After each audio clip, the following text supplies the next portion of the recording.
जय हिंद एवरीवन। आप सबका आपके YouTube चैनल राष्ट्रीय सेवा पर स्वागत है। आज हम डिस्कशन करने वाले हैं about BIMSTEC. BIMSTEC Colombo charter के बाद दोबारा से हम देखते हैं कि न्यूज में आनी स्टार्ट हो चुकी थी एंड हमारे एक्सटर्नल अफेयर मिनिस्टर जयशंकर जी अभी 12 से 18 जुलाई पर इंडोनेशिया और थाईलैंड के विजिट पे गए हैं to attend the foreign ministers meeting. तो आज हम पहले तो बिम्स्टेक के स्टैटिक पार्ट को डिस्कस करेंगे कि बिम्स्टेक में कितने मेंबर्स हैं, क्या उसका चार्टर है, क्या उसका हेडक्वार्टर है, कितने मेंबर्स हैं, सो दैट एफकैट वाले जितने भी स्टूडेंट्स हैं जो एयरफोर्स का एग्जाम देने वाले हैं उनके लिए बिल्कुल क्लैरिटी हो जाए। इसके बाद इंडिया को किस तरीके से ये बिम्स्टेक ग्रुप यहाँ पर बेनिफिशियल हो सकता है एंड किस तरीके से सेंटर ने और टी बोर्ड ऑफ इंडिया ने कहा है कि जिस तरीके से हमारी मिलिट डिप्लोमेसी चल रही है, आप सबको पता है कि 2023 इंटरनेशनल ईयर ऑफ मिलेट्स चल रहा है। 8 तरह के अलग तरह के मिलेट्स होते हैं, ठीक है। उसमें से एक है पर्ल मिलेट्स, बाजरा, आप सबको पता होगा, बड़ा रिनाउंड है वो। एंड ऐसे ही उन्होंने कहा है मिलिट डिप्लोमेसी की तरह आप टी डिप्लोमेसी भी कीजिए। हमारे चैनल पर एक कॉफी डिप्लोमेसी तो चल ही रही है जिसपे हम जितने भी कमीशन स्टूडेंट्स या एसएसबी क्लियर किए हुए स्टूडेंट्स का यहाँ पर एक्सपीरियंस शेयर करवा रहे हैं। यहाँ पर टी डिप्लोमेसी की बात भी करी गई है कि किस तरीके से बिम्स्टेक कंट्रीज इंडिया के लिए एक बहुत तगड़ी मार्केट बन सकती हैं। एंड हमें देखने को मिलता है कि श्रीलंका के साथ तो पहले ही ऑलरेडी बहुत अच्छा टी एक्सपोर्ट्स चल रहा था। इसके अलावा और भी कुछ मार्केट्स हैं जो इंडिया के लिए अच्छी हो सकती हैं। एंड इंडियन डायस्पोरा अगर हम कहें या जियोपॉलिटिकल क्लोजनेस कहें इन कंट्रीज के साथ, वो बहुत ज्यादा है, तो इंडिया के लिए ये विन विन सिचुएशन हो सकती है। Let's discuss one by one what is this BIMSTEC. ये सारा का सारा जो आर्टिकल है इसको लास्ट में मैंने डिवाइड कर करके यहां पर डाल दिया है, उसको हम डिस्कस करेंगे। पहले हम बिम्स्टेक की बात कर लेते हैं static part. Bay of Bengal Initiative for Multi Sectoral Economic Corporation इसका फुल फॉर्म है, जिसमें 7 कंट्रीज हैं। स्टार्ट हुआ था बिस्टेक से, Bangladesh, India, Sri Lanka, Thailand economic corporation. बाद में इसमें म्यांमार को ऐड किया गया, भूटान को ऐड किया गया, नेपाल को ऐड किया गया 2004। फाइनली इसमें एट प्रेजेंट 7 मेंबर्स हैं।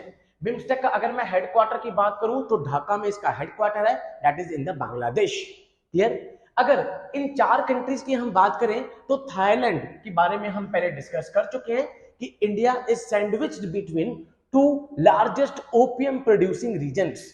यहां पर आपके पास आ गया गोल्डन क्रिसेंट, पाकिस्तान वाला रीजन, अफगानिस्तान वाला रीजन, ईरान वाला रीजन। इधर आपके पास आ गया गोल्डन ट्रायंगल, ठीक है, जिसमें थाईलैंड भी आ गया। तो इंडिया दोनों के बीच में सैंडविच हो गया। इस कारण इंटरनल सिक्योरिटी की प्रॉब्लम्स इंडिया में हरदम रहती हैं। ऑल्दो उसको सॉर्ट आउट करने के लिए हम इनिशिएटिव लेते जा रहे हैं। उसमें से एक इनिशिएटिव हमने डिस्कस भी किया था, vibrant village programs. Okay, now अब जो 20th मिनिस्ट्रियल मीटिंग है वो थाईलैंड में होने वाली है नवंबर 2023 में। मिनिस्ट्रियल मीटिंग्स, अलग अलग तरह की मीटिंग्स होती हैं। मिनिस्ट्रियल मीटिंग्स होगी, फॉरेन मिनिस्टर्स की मीटिंग जैसे अभी इंडोनेशिया में हो रही है, थाईलैंड में जा रहे हैं, इस तरीके से अलग अलग इनकी मीटिंग्स हैं। 2023 बिम्स्टेक फुल फॉर्म, इसका जो थीम है igniting the flames of regional unity and prosperity. And headquarter कहां पर है? ढाका, बांग्लादेश। तो जितने भी हमने जैसे यूएन की ऑर्गेनाइजेशंस करी थी, स्पेशलाइज्ड एजेंसीज की थी, इन सबके हेडक्वार्टर्स डायरेक्टली पूछे जाते हैं। अब हर ऑर्गेनाइजेशन का एक पर्पस है, एक चार्टर है, एक प्रिंसिपल है जिसके बेस पे वो चल रहा है। जैसे पंचशील एग्रीमेंट है, ठीक है, तो यहां पर क्या है, पंचशील एग्रीमेंट में कुछ आपके पास 5 प्रिंसिपल्स हैं कि भाई ये प्रिंसिपल्स दोनों कंट्रीज फॉलो कर रही हैं। यहां पर सोवरेन इक्वालिटी होगी, एक दूसरे की टेरिटरी की यहां पर रिस्पेक्ट होगी, पॉलिटिकल इंडिपेंडेंस होगी, नॉन इंटरफेरेंस होगा यहां पर इंटरनल मैटर्स में, अफेयर्स में, पीसफुल को एग्जिस्टेंस होगा and mutual respect and mutual benefit. ये सब पर्पस है यहां पर बिम्स्टेक के। इस तरह के क्वेश्चन भी आपसे डायरेक्टली पूछ लिया जाते हैं कि भाई क्या क्या यहां पे इनके प्रिंसिपल्स हैं। अब मेन मुद्दे की बात, इंडिया में जो टी डिप्लोमेसी की बात करी जा रही है यहां पर। अब G20 का जब मैंने सेशन लिया था, या तो डायरेक्टली क्वेश्चन पूछा जाता है कि भाई हेडक्वार्टर कहां पर है G20 का, ठीक है, या महा उपनिषद सीडीएस में लास्ट टाइम क्वेश्चन पूछ लिया। बट थोड़ा सा अगर डीप में घुसाना है, 1 2 2 3, वो जो गंदे गंदे क्वेश्चन जो संडे को शाम को पता लगते हैं, आपसे पूछ सकते हैं कि कितना जीडीपी रिप्रेजेंट कर रहा है, $3 trillion, 22% of the world population, इस तरह के क्वेश्चन डायरेक्टली आपसे पूछे जा सकते हैं। एंड मैंने आपको बताया कि कोलंबो चार्टर के बाद दोबारा से बिम्स्टेक जो है एक तरीके से रिजुविनेट हो गया, दोबारा से न्यूज में आना स्टार्ट हो गया। नंबर 2, इंडिया के लिए किस तरीके से फायदा है। इंडिया की 3 policy. Number 1, act east policy, जो लुक ईस्ट पॉलिसी जिसका पहले नाम था। Number 2, neighbourhood first policy. Number 3, act as a bridge between south and south east Asia, इन दोनों के बीच में ब्रिज हो गया। नंबर 4, जो चाइना की one belt one road initiative है, जिसका अब नाम BRI है, यहां पर उसको भी काउंटर करने का वन ऑफ द वे है ये। नाउ अब इंडिया के इन कंट्रीज के साथ म्यांमार की बात ले लो, थाईलैंड की बात ले लो, इन सब के साथ हमारे एक पॉलिटिकल और कल्चरल लिंक्स चल रहे हैं। फॉर एग्जांपल अगर आप नेपाल की बात करें तो रक्सोलगंज, जहां पर सशस्त्र सीमा बल SSB अभी है, वहां पर इससे ऊपर अगर हम बात करें तो इधर पे नेपाल रीजन के साथ यहाँ पर जहां पर मधेसीस है, यहाँ पर बेटी रोटी का रिश्ता चलता है। यहाँ पर बिहार से शादियां नेपाल में है, नेपाल से बिहार में है, तो हमारा बड़ा कल्चर और पॉलिटिकल लिंक्स हैं। मैंने बताया कि इंडियन डायस्पोरा इतना ज्यादा है। नंबर 2, जियोपॉलिटिकल क्लोजनेस बहुत ज्यादा है, जिस कारण हम अपने टी एक्सपोर्ट्स को और बढ़ा सकते हैं। अगर मैं बात करूं कि किस तरीके से ये शेयर बढ़ सकता है, तो Orthodox, CTC, green tea, white T, ये सारी जो टी की स्पेशलिटी है, ये सब आप एक्सपोर्ट कर सकते हैं इन रीजन्स में। तो इंडिया एक बहुत अच्छी मार्केट बन सकती है इन कंट्रीज के लिए।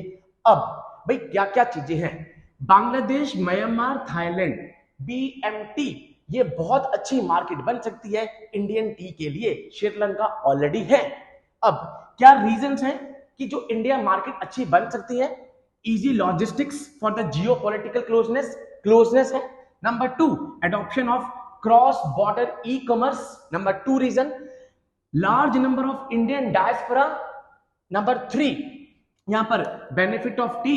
भाई मैं तो कॉफी के बेनिफिट्स बता रहा हूं, इस बताता था, यहां पर बताया कि चाय के इतने फायदे हैं हेल्थ के लिए यहां पर कि यंगर डेमोग्राफिक जो है which can increase the demand for the tea in the near term. Although tea, coffee अगर आप बात करें, excess of anything is bad, but आप सबको पता है, ठीक है, भारत में तो चाय से शुरुआत होती है सुबह, ठीक है, तो टी जो है आप कह सकते हैं, टी के कारण अंग्रेजों ने एक अलग टाइम जोन स्टार्ट करवाया था नॉर्थ ईस्ट में, ठीक है, तो यहां पर आप कह सकते हैं कि टी के बेनिफिट्स इन कंट्रीज में पहुंचाए जा सकते हैं।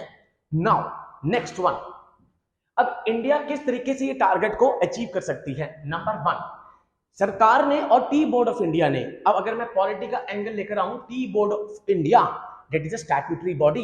What is statutory body? Which are made by an act of parliament. Statute से बने हैं। टी बोर्ड ऑफ इंडिया जिसका हेडक्वार्टर कोलकाता में है, कॉफी बोर्ड ऑफ इंडिया जिसका हेडक्वार्टर बैंगलोर में है। ये क्वेश्चन बहुत बार पूछा जाता है टी और कॉफी पे। अब टी बोर्ड ऑफ इंडिया और सेंटर कह रहा है कि भाई जैसे आप मिलेट की डिप्लोमेसी करवा रहे हो ना, कि भाई अलग अलग वाइस प्रेसिडेंट मिलेट्स का खाना खा रहे हैं, लंच ऑर्गेनाइज करवा रहे हैं, प्राइम मिनिस्टर मिलेट्स का यहाँ पर लंच ऑर्गेनाइज करवा रहे हैं, वो कह रहे हैं कि टी डिप्लोमेसी स्टार्ट करो सो दैट इन कंट्रीज में हम टी को एक्सपोर्ट कर सके। नंबर 2, जिस तरीके से हमारा PTA प्रेफरेंशियल ट्रेड एग्रीमेंट है श्रीलंका के साथ ऑलरेडी, वो कह रहे हैं ये बांग्लादेश, म्यांमार और थाईलैंड के साथ भी उसको इंक्रीज करो सो दैट टी का एक्सपोर्ट्स और बढ़ सके इन कंट्री में।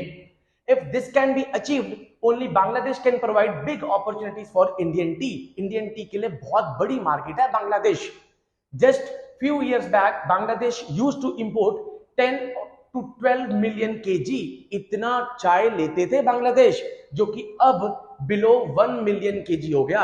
एक टाइम पे 10 से 12 मिलियन केजी था, अब 1 मिलियन केजी हो गया। इंडिया को इसको इंप्रूव करने की बहुत जरूरत है।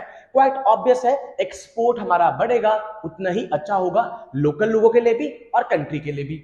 अब थर्ड रीजन क्या कह रहा है कि अगर हम डेलीगेशन भेजें, रोड शो करवाएं, शिपमेंट मैनेजमेंट कराएं, इस तरीके से हमारा स्कोप बढ़ता जाएगा। ये लास्ट लाइन मुझे बहुत अच्छी लगी। ये लिखा हुआ है कि making the 30 billion population, BIMSTEC की सारी कंट्रीज की अगर बात करूं उसमें इंडिया को हटा दें तो पॉपुलेशन बन रही है 30 बिलियन पॉपुलेशन। ये कह रहे हैं कि अगर एक कप चाय एक बंदे के हाथ में भी हुआ, it will give a big boost to Indian tea industry. Quite obvious है, टी इंडस्ट्री का फायदा, लोकल लोगों का फायदा, लोकल लोगों के पास पैसा जितना अच्छा आएगा इकोनॉमिक प्रोस्पेरिटी बढ़ेगी, कंट्री की भी बढ़ेगी एंड कंट्री का नाम भी ज्यादा होगा। सो ये हमारे फायदे हैं बिम्स्टेक से जो इंडिया को यहां पर मिल सकते हैं। एंड बिम्स्टेक एकदम से दोबारा न्यूज में आया है, तो आई होप इसको पेपर में पूछा जा सकता है। So with these words I conclude my session. Jai Hind to all. Take care.